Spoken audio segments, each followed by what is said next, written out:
May panibagong utos ang Korte kaugnay sa isyu ng Makati at Taguig.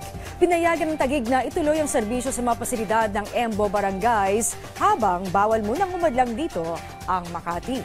Yan at iba pa sa ulat ni Floyd Brenz.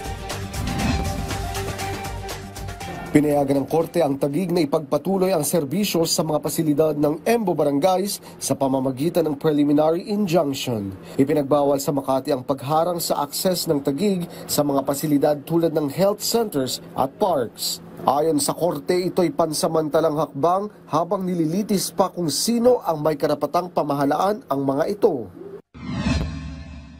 Sa patuloy na modernisasyon ng serbisyo publiko, mas pinadali na ngayon ang paghingi ng tulong mula sa Philippine National Police gamit ang eGov-PH app. Ayon kay Police Captain Maureen Castro ng PNP Directorate for Investigation and Detective Management, ilang pangunahing serbisyo tulad ng pagkuha ng firearms license at guard clearances ay available na online. Samantala, inihayag ng Philippine Statistics Authority na hitik ang kanilang mga digital platforms bagaman hindi pa makikita ang kanilang serbisyo sa eGov-PH app.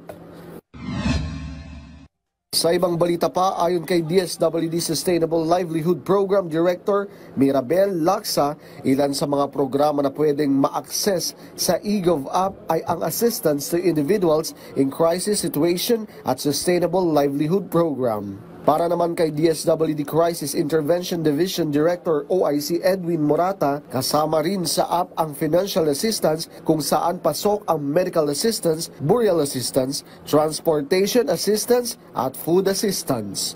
Floyd Brenz para sa Pambansang TV sa Bagong Pilipinas.